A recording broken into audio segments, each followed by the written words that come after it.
الحمدللہ رب العالمین والصلاة والسلام علی رسولہ الکریم اما بعد فاعوذ باللہ من الشیطان الرجیم بسم اللہ الرحمن الرحیم وَيَسْأَلُونَكَ عَنِ الرُّوحِ قُلِ الرُّوحُ مِنْ أَمْرِ رَبِّي وَمَا أُوتِيتُم مِّنَ الْعِلْمِ إِلَّا قَلِيلًا صدق اللہ العظیم۔ واجب الاحترام سامعین، السلام علیکم ورحمۃ اللہ وبرکاتہ۔ آیت کریمہ جو تلاوت کرنے کی سعادت حاصل ہوئی ہے، اس کا ترجمہ یوں ہے: اور وہ آپ سے روح کے متعلق پوچھتے ہیں۔ مصطفیٰ کریم صلی اللہ علیہ وآلہ وسلم فرما دیجئے، روح میرے رب کا امر ہے، اور جو تمہیں اس میں سے علم عطا کیا گیا ہے وہ تھوڑا ہے۔ اللہ کا قول سچا ہے جو بڑی ہی عظمت والا ہے۔ تو عزیزان گرامی، قدر روح کے متعلق ہم نے تشریح شروع کی تھی، جو ایک عظیم محقق صوفی بزرگ حضرت مولانا سید عبداللطیف المعروف سید شاہ محی الدین قادری ویلوری رحمۃ اللہ علیہ نے روح کے متعلق بیان کی ہے۔ تو پہلی جو تصریح بیان کی تھی، ہم نے سمجھی تھی، وہ یہ تھی کہ شکل انسانی جب ایک مدبر اور محرک کی طرف محتاج ہے، کہ شکل انسانی جب ایک مدبر اور محرک کی طرف ڈیپینڈنٹ ہے، محتاج ہے اس کی، اور یہی روح اس کی مدبر اور محرک بھی ہے۔ تو اس سے ہمیں معلوم ہوتا ہے کہ اس عالم کے لیے بھی کوئی ضرور مدبر اور محرک ہے۔ یہ ہم نے کیا تھا۔ دوسری جو وجہ تشریح انہوں نے بیان کی ہے وہ یوں ہے، عربی میں ہے: لما کان مدبر الجسد واحد وہی الروح وعلمنا ان مدبر هذا العالم واحد لا شریک لہ فی ملکہ۔ ترجمہ کیا ہے اس کا؟ کہ دوسری وجہ یہ ہے کہ جب جسم کی مدبر ایک روح ہے تو معلوم ہوا کہ اس عالم کا مدبر بھی ایک ہے، جس کی مملکت میں کوئی دوسرا شریک نہیں ہے۔ اس کو تھوڑا سا عزیزان گرامی قدر سمجھیے کہ انسان ہے، یہ اس کا پورا جسم ہے، اس کے سارے جسم کی حرکات و سکنات، اس کی تدبیر کرنا، اس کو کنٹرول کرنا، اس کو تحریک دینا، اس کی موومنٹ کو جاری رکھنا، اس کے دل کی دھک دھک چلانا،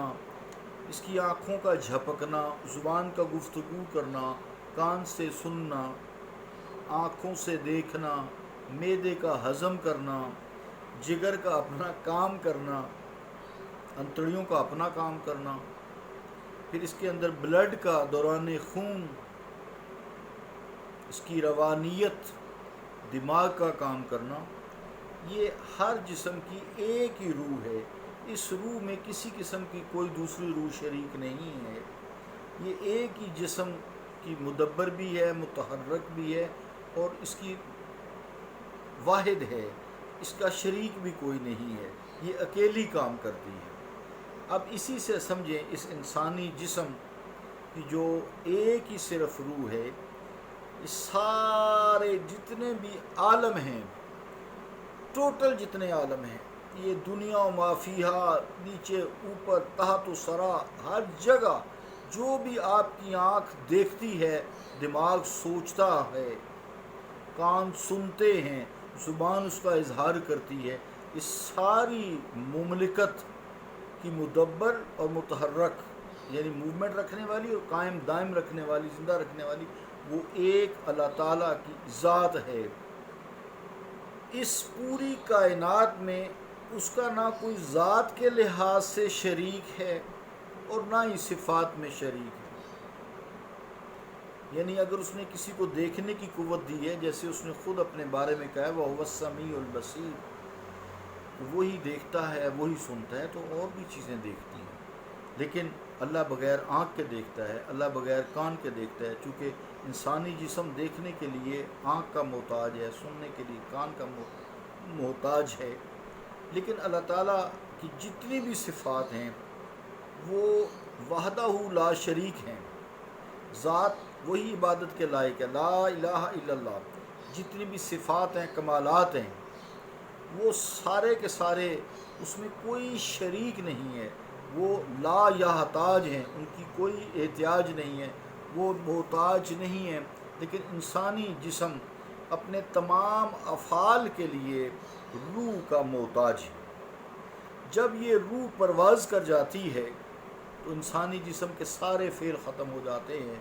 دل کی دھڑکنیں تھم جاتی ہیں، سوچیں ختم ہو جاتی ہیں، دیکھنا بند ہو جاتا ہے، کان سنتے نہیں ہیں۔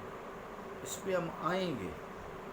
اس پہ بھی ہم آئیں گے۔ پھر قبر میں کیسے سنتا ہے، وہ سنانے والا سناتا ہے، پھر روح واپس لوٹتی ہے، وہ ایک الگ ٹاپک ہے، ہم اس طرف بھی آئیں گے۔ تو معلوم ہوا کہ جیسے انسانی جسم کی روح کے لیے اللہ تعالیٰ نے